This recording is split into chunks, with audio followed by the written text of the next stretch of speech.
지금 현재 우리 22기생 조강우 엄마 아빠가 방문해 있는데, 이제 부모님이 방문하면 저는 기뻐요. 같이 얘기도 하고 또 모처럼 속마음도 얘기하고 부모 교육도 시키고 아이 얘기도 하고 이러는데, 그분들과 얘기하다가 얻은 인사이트를 가지고 오늘은 좀 얘기를 하고 싶어요. 이제 강우 엄마 아빠가 너무나 지극정성한, 아주 보기만 해도 행복과 선함이 넘쳐나는 분들이죠. 하나밖에 없는 애동아들 조강우를 데리고 정말 지극정성 다하고 절절매면서 초등학교 6학년까지 키웠는데, 이제 왜 왔어요? 다른 부모님들도 오고 싶을 건데 엄마가 왜 왔어요? 오신 것은 환영하지만 물었어요. 그랬더니 엄마가 하는 말이, 강우에게 첫 마디가, 강우야, 엄마가 너에게 힘을 주러 왔다, 이렇게 얘기했다는 거예요. 아들에게 힘을 주러 왔다. 저는 축복을 하고 또 교육을 하는 사람이니까, 힘을 주러 왔다는 말은 어폐가 있는 말이다. 그 말 대신에, 강우야, 한국살이가 힘들어서 행복한 오프에서 힘을 잔뜩 쌓아놓고 있는 너에게서 힘을 얻으러 왔다 라고 말하면 어떻겠습니까? 교육이라는 것은 뭐 대단한 거 아니에요. 관점입니다. 이쪽으로 볼 건지 저쪽으로 볼 건지 관점인데, 같은 말이라도 힘을 주러 왔다라고 하지 말고, 너의 멋진 모습, 행복한 모습을 통해서 엄마 아빠가 힘을 얻으러 왔다라고 말함으로써 엄마가 약자가 되고 아들이 강자가 되는 거죠. 저는 오늘 상당히 중요한 얘기를 하려고 그래요. 한가위니까 한가위 얘기도 하고 싶지만, 또 모처럼 만났으니까 제가 하고 싶은 잔소리도 있을 거 아니에요? 그리고 특별히 이 얘기는 아이들에게도 도움이 되는 말이에요. 우리는 늘 아이들을 도와야 되고 힘을 줘야 되고 격려해야 되고 강자로 군림하죠. 호프는 거꾸로죠. 목사님은 힘이 없고 연약하고 불쌍하고 미력한 존재다. 너희들이야말로 강자다. 불쌍한 목사님, 연민하고 동정하고 측은지심을 가지고 도와달라. 한국 교육에 심각한 문제가 있습니다. 이제 강우 엄마가 준 그런 지극정성한 그것이 저에게 인사이트를 줘서 오늘 부모님에게 하고 싶은 이야기의 주제가 되는 거죠. 아직도 부모님들은 내 자식을 도와야 되고 힘을 줘야 된다고 믿는 거죠.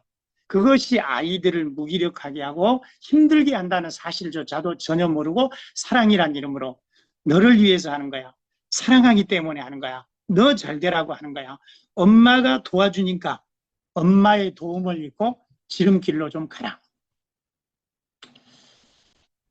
힘을 주러 왔다는 말의 어폐가 그 아이가 힘이 없다는 말이 되잖아요. 또 하나는 부모는 힘이 있다는 뜻이 되잖아요. 근데 이것이 두 가지 다 모순이 있는 거죠. 호프는 아이들의 힘을 빼는 것이 아니죠. 아이들의 힘을 축적시키고 다이나마이트 같은 힘을 폭발시킬 준비를 시키는 것이죠. 힘이 있는 존재에는 부모님이 아니고 오히려 아이들인 거죠. 어리고 좀 더 학년이 높아지고의 문제가 아니에요. 호프에 있다는 것 자체가 힘이고, 호프의 힘이신 주님이 계시기 때문에 힘인 거고, 그런 힘들을 배워가는 아이들이 힘인데, 이게 이제 부모는 늘 갑이고 부모는 늘 강자고 아이는 늘 을이고 아이는 늘 약자니까 내 마음대로 할 수 있다. 이것이 지금 여러분들이 매주 일어나는 통화, 소통, 모처럼 10개월 만에 한국으로 돌아간 한국에서 있는 모습, 그 다음에 여러분들의 지배적인 생각이라면 여러분의 자녀는 발전하지 못합니다. 그리고 여러분도 절대로 성장하지 않습니다. 부모는 군림하고 누르고 내 마음대로 자식을 할 수 있는 그런 착취적 대상 혹은 보상심리, 영심리로 가득 차서는 안 되죠. 그런 아이들은 반드시 사춘기와 어른이 되면 부모를 복수합니다. 아니, 사랑을 했는데 왜 복수를 당합니까? 잘못 사랑을 한 거고 과잉 사랑을 한 거고 결핍된 사랑을 한 거죠. 영웅 심리와 함께 보상 심리를 가지고 자녀를 키우면서 아직도 내가 뭘 해줘야 되고 내 말을 들어야 되고 엄마가 답을 알고 있고 무슨 문제가 있으면 벌컥해가지고 엄마가 전화 너머로 가이드라인을 주고 그것도 못하니 그럴 수 있느니 감정 폭발을 하고 이런 것들이 지금 비일비재하고 반복되고 있다는 거예요. 아이는 성장하는데 왜 부모는 성장하지 않느냐. 아이가 언제까지 약자고 내가 강자고 아이는 언제까지 의리고 난 내가 갑이고 내 마음대로 할 수 있고 소리 지르고 어떻게 할 수 있는 그런 존재로의 생각, 독립된 인격체로 봐야 되는데 힘주러 온 게 아니라 오히려 부모님들은 힘을 얻으러 와야 되고 이게 이제 주일날 전화 통화만 끝나면 울고 있는 아이들이 한두 명이 아니에요, 부모님들. 올라갔던 애들이 푹 떨어져 가지고 월요일부터 수요일까지 회복시키면 목금토 잘 지내다가 주일 통화하고 나면 또 울상이 돼 있고 푹 주저앉아 있어요. 왜? 아이들을 통해서 힘을 얻으려고 해야 되는데 아직도 갑질 한다는 거죠. 내가 부모니까 내가 할 말 해야 되겠어. 이렇게 갑의 입장, 영웅의 입장에서 나를 영웅시하고 아이들을 쫄병 만들면서 이렇게 이 관계를 만들고 전혀 그게 아니고 저는 아이들 셋을 키우고 아이들 한국 아이들 140명의 필리핀 애들 그 해서 그 250명의 학생들 그 학생들을 다루지만 아이들을 영웅으로 만들지 저를 영웅으로 만들지 않아요. 제가 제일 경계하는 것은 호프라는 이 산상의 학교에서 혹시나 우리 아이들을 호프에 가두고 이영성 목사 수준에 가둘까가 제가 제일 두려워하는 부분이에요. 그래서 저는 끊임없이 나를 따르라가 아니고 주님을 따르고 호프 가치를 따르라. 목사님도 연약하고 불쌍한 존재고 불완전한 존재인 걸 끊임없이 얘기해서 아이들이 저를 혹시나 영웅시하지 않도록 존경하고 사랑은 하지만 저를 따르는 게 아니라 주님을 따르도록 만드는 거예요. 근데 저보다도 잘난 분도 있지만 저보다도 못한 부모님들이 나를 따르고 내 가이드라인을 따르고 어떻게 그렇게 지시하고 영웅으로 살려고 하는 거죠. 그 영웅 심리가 확대된 게 지금 정신의학적으로 말하는 나리시스즘, 나리시스트, 줄여서 나르, 소시오패스트, 사이코패스 전부 이런 존재들의 특징이 뭐냐? 나를 영웅시한다는 거죠. 다른 사람은 틀리다라고 하고 나만 옳다라고 말하는 거죠. 다른 사람의 실패나 연약성을 동정하고 연민하는 게 아니고 네가 게을러서 네가 나태해서 네가 못나서 그런 거라고 함부로 정죄하죠. 자기를 우월시하는 거죠. 그리고 자기의 내면적 결함을 끊임없이 외부적 힘, 타인의 칭찬이나 존중이나 인정을 통해서 채우려고 하면서 자기의 감정을 투사시키면서 정말 다른 사람들을 초토화시키는 거죠. 그래서 저도 뭐 무슨 뭐 정신과 의사도 아니고 이런 전문가도 아니지만 학교에서 좀 뭐 심리학이라든지 상담학 나부랭이 조금 배웠지만 저는 그런 걸로 아이들을 교육하지 않습니다. 저는 정신과적 상담적 관점 접근을 저는 별로 좋아하지 않아요. 그럼에도 불구하고 이런 자기애성 인격장애들, 반사회적 인격장애의 본질이 나를 영시하고 남을 쫄병시하는 거예요. 지금 대한민국의 부모님들이 한 명, 두 명 나서 모두 그런 짓을 하고 있다는 거예요. 크고 작고의 차이지. 왜 아이 앞에서 영웅이 되려고 하고 내 마음대로 아이를 상처 주고 짓밟느냐 이거죠. 내 속이 결핍되어 있으니까 끊임없이 남의 인정과 남의 찬사와 남의 관심을 통해서 안 되면 질투심으로 짓밟고 격정적인 분노로 폭발시키고 타인을 착취하고 자기 욕구 충족과 자기 이익을 위해서 정말 하는 이 사회 전반적인 상황들. 그래서 어떤 정신과 의사가 그 말을 해요. 나르 한 명이 주변을 초토화시킨다. 나르 한 명이면 주변을 초토화시키는데 충분하다. 가족 중에 한 명의 나르만 있어도 사이코패스, 반사회적 인격장애, 뭐 이런 자기애성 인격장애, 뭐 이런 소시오패스, 또 사이코패스 이런 사람이 한 명만 있으면 주변이 초토화됩니다. 그 말이 웃기죠. 그래서 이제 영웅심리 갖지 말라는 거 제가 강조하는 거예요. 다 그렇다는 거 아니에요. 우리 부모님들이 얼마나 제가 존경하고 또 제가 오히려 호프 학교장으로 세우고 싶은 그런 분들도 있는데 제가 이제 좀 이런 얘기를 하는 거예요. 뭐 일반화 시키는 건 아니에요. 근데 생각해 보세요. 정신과는 누가 가야 됩니까? 나르가 가야 되는데 나르가 가해자가 돼서 그것에 고통스러워하는 피해자가 정신과를 간다는 거예요. 정신과를 가야 될 사람은 피해자가 아니고 가해자인 나르잖아요. 그런데 그 사람들은 나는 아무 문제가 없어. 나는 옳다. 나는 틀리지 않고 너가 틀렸고 너 때문이라고 말을 하니까 피해자는 정작 정신과 가서 울고 있고 아 내가 문제인가 봐. 그래서 이 정말 고통스러워하고 있는데 가해자는 웃고 있다는 거죠. 그래서 방법이 없어요. 이 사람들은 들으려고도 하지 않고 상담 전문가를 찾아가는 사람은 나르가 가야 되는데 나르의 피해자가 가고 약은 나르가 먹어야 되는데 나르 피해자가 먹고 있는 이런 상황들. 그래서 이런 나르라든지 뭐 소시오, 뭐 사이코 이런 사람들의 본질은 결국은 어떻게든 상대방을 누르고 우월의식을 느끼고 영웅적으로 만들어서 어떤 자기의 남을 착취할 뿐만 아니라 남을 짓밟는 거잖아요. 이 사람들은 변하려고 하지 않고 모든 잘못을 남에게 돌리기 때문에 결국은 손절만이 답이다. 거리두기를 하라라고 이제 정신과 전문의들은 얘기를 하잖아요. 자녀의 꿈도 중요하지 않고 성장도 중요하지 않고 꿈을 얘기하고 성장을 얘기하지만 결국은 나를 위한 도구고 정말 사랑한다고 말은 하지만 너를 위한 것이라고 말은 하지만 결국은 내 속에 안정성, 일관성이 없는 거죠.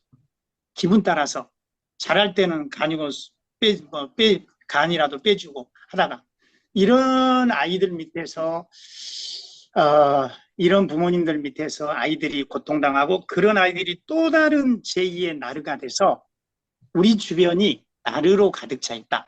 지금 현 사회가 그렇다는 거예요. 강자인 척 하지 말고 오히려 약자인 척을 함으로써 강도는 약하지만 어떻게 보면 그것이 세지면 나르가 되는 거니까 다시는 우리 부모님들이 그런 교만과 어떤 심리적 그런 것들을 철저히 예방하고 막아내서 아이들을 영웅으로 만들고 내가 한없이 쫄병이 돼서 아이들에게 전화 통화할 때 무슨 통화하지? 밥 먹었어? 뻔한 얘기 물으면서 어떻게든 엄마가 갑질할 것 소스 찾아내가지고 그것도 못해 공부는 하니 이렇게 압박하지 마시고 친구라든지 좋은 어떤 대화는 거창한 얘기하는 거 아니고요. 소소한 얘기하는 거예요. 엄마가 말이야 시장 가다가 어떤 일이 있었고 친구들과 어떤 일이 있었고 뭐 직장 생활하다 어떤 일이 있었고 오히려 부모님의 얘기도 들려주고 부모님의 어려운 점도 얘기하면서 아들, 딸들에게 딸 같으면 이런 경우 어떻게 했으면 좋겠어. 엄마가 지금 이것 때문에 스트레스 받아 죽겠어. 아이들을 상담가로 만들고 전문가 의사로 만들어서 아이들이 생각하게 하고 고민하게 하고 깊어지는 아이로 만들어야지. 왜 엄마가 전문가 자처를 하고 영웅 자처를 하면서 갑질하냐 이거예요. 그래서 저는 지금 주일 지나면 월요일 채플이 두려워요. 힘을 얻는 아이들이 아니고 힘을 빼앗기는 아이들이 너무 많다 보니까 여러분들도 사회생활, 직장생활 하면서 이런 반사회적 인격 장애들 또 자기애성 인격 장애들 특징을 가진 사람들을 만날 거예요. 그 사람들은 손절하고 거리두기 해야 됩니다. 그 전문가들은 그렇게 말해요. 공유 면적을 줄여라. 다시 말해서 함께 있는 시간을 줄이는 거죠. 주말에 뭐 하자라고 하는데 이번 주말에는 우리 남편과 우리 아내와 시간이 있어 이렇게 해서 공유 면적을 어떻게든 뭐 낚시 가자는 걸 줄이고 뭐 이렇게 하면서 어떤 함께하는 면적을 줄여가는 거죠. 거리두기 한 방법 중에 하나고 공유 종류도 뭐 하자 해서 줄여가면 이 사람이 나를 싫어하나 봐 하면서 그 사람들이 떨어져 나가도록 하겠죠. 여러분들이 우리 아이들에게 불안감을 주는 존재가 아니고 안정감을 주고 힘을 줬으면 좋겠어요. 힘을 주려면 아이들을 영웅으로 만들면 돼요. 우리가 영웅인 척 하지 마시고 예를 들면 3주에 시험이 있다고 그러면 열심히 공부해야 됐네 이렇게 말하지 마시고 그래 3주나 남았으니까 먹을 거 먹고 놀면서 해 이렇게 말해주면 아이가 불안하지 않는데 3주밖에 없는데 밥이 넘어가? 3주밖에 없는데 뭘 그렇게 여유 있는 거야? 공부해야 되겠네? 부모가 말하지 않아도 아이는 더 압박감을 느끼고 긍정적인 불안감을 느끼는데 굳이 간섭해서 코치하고 관리하고 컨트롤하려고 하는 그런 걸 좀 하지 않아야 되고요. 누가 그런 얘기를 해요. 부모님들이 부모나 잘 살라는 말을 제가 늘 하는데 30대까지는 부모가 만들어준 얼굴로 살지만 30대 이후에는 내가 만든 얼굴로 산다는 거예요. 제가 이제 한국에서 상담을 하게 되면 아이들과 부모를 반드시 만납니다. 근데 부모님들이 뭐 도대체 예수 믿는다는 게 향기로 나타나지 않는, 삶으로 나타나지 않는 게 무슨, 내가 기도하고 철학에 새벽 기도하고 그렇게 열심히 한다고 하지만 얼굴을 보면은 자기가 만든 얼굴이 너무 못생겼어요. 엄마가 준 얼굴은 고운데 조금 뭐 일반화시키는 말은 아닌데 제가 이제 지하철을 타면은 크리스찬 집사님, 권사님을 거의 다 알아봐요. 예수 믿기 때문에 빛나는 얼굴이어서 알아보는 게 아니고 막 깐깐함과 어떤 막 뭐 표독함과 막 이런 것들이 얼굴에 막 붙어 있는, 예수를 믿을수록 향기가 나야 되고 밝아져야 되고 내가 만든 얼굴이 더 예뻐져야 되는데 나이가 들수록, 그죠? 그 정반대가 된다면 어떻게 하라는 거죠, 그죠? 그래서 이제는 우리 부모님들이 영웅에서 쫄병이 돼서 힘을 얻으러 왔다가 얻고 싶다로 바뀜으로써 부모가 약자가 돼서 아이가 도와줄 수 있게 해주세요. 초등학교 1학년짜리가 왔지만 걔 아빠가 더 이상 영웅 되지 마세요. 아이를 영웅으로 만드세요. 채연아, 아빠가 이런 일이 있네. 너는 어떻게 생각해? 끊임없이 아이하고 대화하면서 진솔한 얘기를 다 해내면서 우리 진솔한 소통을 하는 그런 부모님들이 됐으면 좋겠어요. 그래서 우리 아이들이 주일 날 끝나고 나면은 부모님들이 방학 때 했던 얘기들, 과도한 간섭들, 눈치 주고 1차원적인 질문들, 아이들과 비교하고 뭐 부부 간의 갈등들, 뭐 이런 것들 때문에 아이들이 그냥 호프에 와서 정말 이 싸움이 피눈물 나는 싸움이잖아요. 아이들은 빡빡이를 막 밀어버리고 여자아이들이 막 머리를 잘라버리고 살겠다고 몸부림치는 아이들을 보면서 살아나면 박수치고, 아, 원래 너는 잘할 수 있었어. 호프의 그 피눈물 나는 아이들의 그런 어떤 노력은 디스하고 호프의 그런 피눈물 나는 어떤 것은 디스하고 내 아이에만 초점을 맞추고 뭐 이런 어떤 것들이 그냥 진흙탕에 빠진 수레바퀴처럼 계속해서 공전되는 한 아이는 발전하는 것 같지만 결국 발전하지 못한다는 것을 분명히 말씀드리고 싶어요. 정말 아이들이 건강하려면 좋은 음식을 먹는 것도 중요하지만 안 좋은 음식 안 먹는 게 더 중요하거든요. 부모님들이 아이들과 소통할 때 좋은 말 하는 것도 중요하지만 안 좋은 말 안 하는 게 더 중요해요. 아이들은 성장하는데 왜 부모님이 성장하지 않고 그렇게 아이들을 괴롭히는지 모르겠어요. 나는 힘을 실어주고 사랑의 표현이라고 하지만 한 번만 호프의 말에 귀를 기울이고 아이의 말에 귀를 기울이면 내가 어떤 것을 고쳐야 될지 어떻게 해야 되는지 다 알잖아요. 그죠?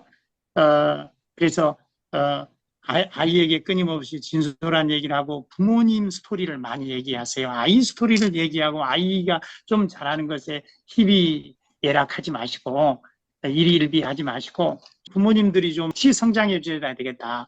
아이들이 신앙생활 하는 게 무슨 종교 문제 아니에요. 인생의 기준점을 가지고 어떤 기준점으로 살아갈지도 모르는 아이들에게 동성애는 아니잖아. 뭐 음주 도박은 아니잖아. 이런 기준점을 갖는 아이들에게 무슨 뭐 종교 문제로 치부하면서 호프가 기독교 학교에서 네가 있는 건 좋지만 엄마 아빠는 신앙은 안 좋아하고 하나님은 안 좋아해. 그런 소리 해버리면 아이가 어떤 것을 채워가겠어요. 가능한 좋은 걸 채워가도록 도와줘야지. 그래서 오늘 여러분들에게 아직도 아이를 격려하고 힘을 줘야 된다는 착각, 영웅 심리는 그게 커지면 나르가 되고 소시오패스, 사이코패스의 전형적인 모습이라는 것을 알고 좀 내려놨으면 좋겠어요. 성경을 보면은 핵심적인 게 나와요. 빌라도라는 나쁜 왕이 갈릴리 지역에서 제사를 드릴 때 2명을 죽여서 피해 제사를 드려요. 2명이 죽었잖아요. 빌라도의 제사에 2명이 죽었는데 이것에 대해서 사람들이 생각하는 관점이 걔네들이 왜 죽었지? 빌라도 그 자식이 나쁜 놈이다. 사람을 죽여서 제사를 지냈으니까 빌라도에게 화살을 돌리거나 아니면 그놈들이 나쁜 짓을 했나 봐. 그들의 죄 때문에 그런가 봐. 라고 그들의 죄, 빌라도를 이렇게 손가락질하고 있는 거죠. 그런데 성경은 그들의 죄 때문에 그런 것이 아니다. 너희가 오히려 회개하라라고 말하거든요. 그 다음에 이제 성경에 실로암 망대가 무너져서 이제 실로암 공사를 망대 공사를 하고 있었는데 18명이 압사돼서 죽어요. 근데 이제 우리 시기면 그럴 거 아니에요. 그 설계자 나쁜 놈, 공사 책임자 나쁜 놈, 그걸 관리하지 못한 정부 나쁜 놈. 아니, 그 8명이 죽을 만한 죄가 있었을 거야. 이렇게 그들의 죄를 얘기할 때 너희들이 그들의 죄를 얘기하지, 누군가의 죄를 얘기하지 마라. 우리의 관심은 너희들도 너희의 죄 때문에 그것을 회개하지 않으면 너희들은 죽을 것이다. 그들의 죄가 아니고 너의 죄를 되돌아보면서 회개하기를 원한다. 그런 얘기를 하거든요. 또 성경에 그런 예가 있어요. 날 때부터 소경된 사람이 있었거든요. 그러니까 사람들이 소경을 보면서 그러는 거예요. 혹시 부모가 얼마나 잘못했으면 이렇게 부모의 죄 때문에 쟤는 소경됐나 봐. 아니야, 얘가 본인이 어떤 죄를 저질러서 날 때부터 소경됐나 봐. 그런데 성경은 뭐라고 얘기하냐면은 누구의 죄 때문이 아니라 하나님의 영광을 위해서, 하나님의 영광을 나타내기 위해서 소경이 있다는 거죠. 이런 표현을 쓰고 싶지는 않지만 나르시시스트, 그 소시오패스들의 특징은 뭐냐? 모든 문제의 원인을 너 때문에, 그들 때문에, 그리고 과거의 어떤 일 때문에 이럴 수밖에 없다. 즉, 너 때문에 다른 사람을 지칭하고 과거라는 시간적 요소에서 과거를 지칭하면서 그렇게 어떤 감정적으로 사람들을 가스라이팅을 하면서 죽인다는 거죠. 너 때문에 내가 불행한 거고 과거의 상처 때문에 나는 이럴 수밖에 없는 거고 너는 그럴 수밖에 없기 때문에 너가 문제. 근데 지금 이 세 가지 위에서 보여주는 이 말씀의 포인트는 뭐냐면 주님은 너 때문에에서 나 때문에로, 과거에서 미래로 바꾸라는 이 관점을. 우리는 끊임없이 무슨 일이 생기고 부부간의 갈등이나 아이의 문제가 생기면 아빠가 그래서 그랬다, 엄마가 그래서 그랬다, 아이가 그래서 그랬다, 너 때문에로 손가락질하면서 과거를 소환해서 이룰 수밖에 없었다는 명분을 삼는데 성경은 너 때문에도 아니고 과거 때문에도 아니고 나 때문에 나를 돌아보고 그리고 하나님의 영광이 나타날 것이다. 지금 미래적인 관점으로 이걸 풀고 있다는 거예요. 성경은 나 때문에와 미래적으로 문제를 푸는데 어리석은 인간들, 우리의 부족한 저를 포함해서 연약성, 죄성은 너 때문에, 과거 때문에 이런 일이 있다고 끊임없이 이렇게 물고 늘어주고 있다는 거죠. 사랑하는 오프 가족 여러분, 아이들이 성장하는 게 그냥 있는 거 아니에요. 이영성 목사가 말이죠. 3시, 4시에 거의 대부분 잠을 잡니다. 리더들이 일주일에 몇 번씩 멀다 않고 4시, 5시까지 씨름합니다. 그런데 열매만 똑 따먹고 우리 아이 행복해서 좋아요, 기분 좋아요?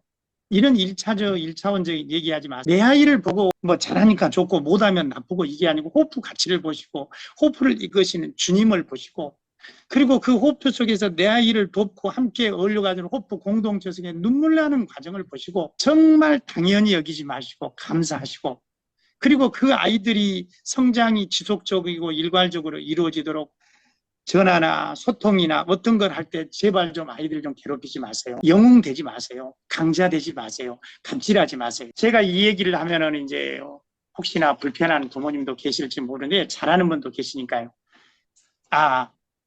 결론적으로 어떤 문제든 직장에서의 인간관계 문제든 부부관계의 문제든 자식과의 문제든 친척 간에 또 이제 명절이 되니까 뭐 시누이도 만나고 뭐고 만나고 너 때문에 과거 때문에 하지 마시고 주님의 시각으로 미래적으로 때문에로 시각을 바꾸면서 더 이상 남 괴롭히지 마시고 가해자가 정신병원 상담만 받으러 가야지 왜 피해자가 가면서 자기는 쾌재 부리고 있냐 이거예요. 정말 우리들 많은 거 생각해야 되고요. 혹이나 정도의 차이가 있을 망정 아직도 호프의 아이들을 보내놓고도 방법을 모르면 아이들에게 물어보세요. 엄마가 소통이 안 돼서 고통이 많이 있는데 어떤 말을 해줬으면 좋겠니? 아이도 잘 봐. 그러면 아이가 다음 주에는 그거 좀 연구해서 엄마 좀 가르쳐 줄래? 아빠 좀 가르쳐 줄래?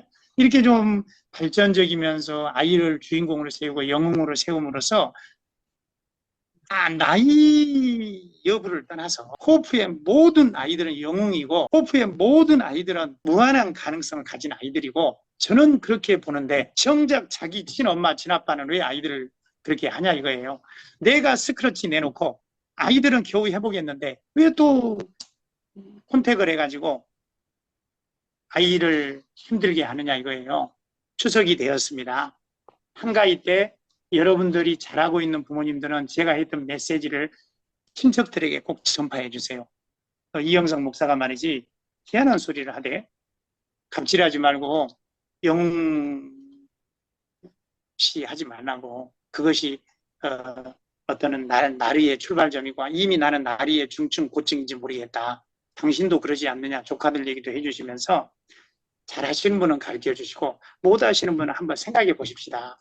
너 때문에 해서 나 때문에로 과거에서 미래로 그것이 성경적인 관점인 것을 우리 한번 생각해 보시고 아름다운 한가위 되시고 저도 고향도 그리고 형제들도 보고 싶지만 또 우리 아이들은 이곳에서 멋지게 추석 행사를 할 겁니다. 후에 아이들이 있는 게 얼마나 감사한지를 나르들은 끊임없이 너 때문이야라고 말을 하고 그 나르의 피해자들 특히 에코이스트들이 당하거든요. 그 피해자들을 치료하는 방법은 뭐냐면은 이제 나르가 너 때문이야 했을 때 그래 내가 문제인 것 같아. 내가 이렇게 실수하고 나는 정말 결핍 많은 사람이라고 스스로 자책하고 있을 때 그런 사람을 아니야, 너 때문이 아니야. 나르 때문에 그런 거야. 너는 틀린 거 없어. 너는 괜찮은 거야. 너는 썩 멋진 존재인 거라고 말해줄 수 있는 상황에 가야 나르시스트의 피해자가 회복되고 이게 치료받을 수 있어요. 왜 오프에 오면 정신적으로도 어려운 아이들이 회복이 되냐면은 나리의 피해자 부모님이 대부분이죠. 그런 아이들이 나 때문에 그렇고 내가 못해서 그렇고 모든 게 내 책임이야로 나를 압박하고 이제 자책하고 있을 때 오프에 와서 너 때문이 아니었어. 너는 괜찮은 아이였어. 네가 문제 있는 거 아니었어라고 말해줌으로써 그런 나르의 피해자들이 회복되는 유일한 방법은 주변 건강한 아이들이 나르의 피해자에게 너는 건강한 사람이 될 수 있고 네가 문제가 아니라는 것을 말해주는 곳에 있어야 회복이 되거든요. 그러니까 호프의 아이들이 얼마나 축복을 받는 아이인지 호프는 그걸 말해주는 유일한 학교죠. 호프 밖의 아이는 그래 네가 문제지 뭐야 너 바보잖아 공부도 못하고 못생겼고 뭐 잘난 것도 없잖아 이렇게 디스하는 현장에서는 나르가 깊어집니다. 나르의 피해자들이. 그런데 호프는 못하는 아이에게 더 박수를 쳐준다. 다시 말해서 이런 반사회적인 인격장애라든지 뭐 이런 울타리 속에서 피해받은 아이들이 내가 문제가 아니라는 것을 인식하면서 나를 성장시킬 수 있는 유일한 학교라는 것을 여러분이 좀 자부심을 가짐으로써 야, 내 아이가 잘하고 못하는 것으로 뭐 행복을 표현하고 이런 게 아니고 내 아이가 잘하든 못하든 건강한 공동체 힐링, 회복 공동체, 리커버리 공동체에 있기 때문에 나는 행복하고 내 아이는 행복한 아이가 될 수 있다. 이런 고백을 끊임없이 해야 된다는 거죠. 여러분은 축복의 부모님이고 여러분의 자녀는 축복의 아이들이에요. 내가 문제가 아니라는 것을 가르쳐주는 축복의 호프에 있기 때문에 그게 나르와 사이코패스의 소시오패스의 피해자들을 구할 수 있는 유일한 방법입니다. 정신과 약이 그걸 하는 거 아니에요. 여러분을 축복하고 사랑합니다. 아름다운 풍성한 한가위 되세요. 이영석 목사였습니다.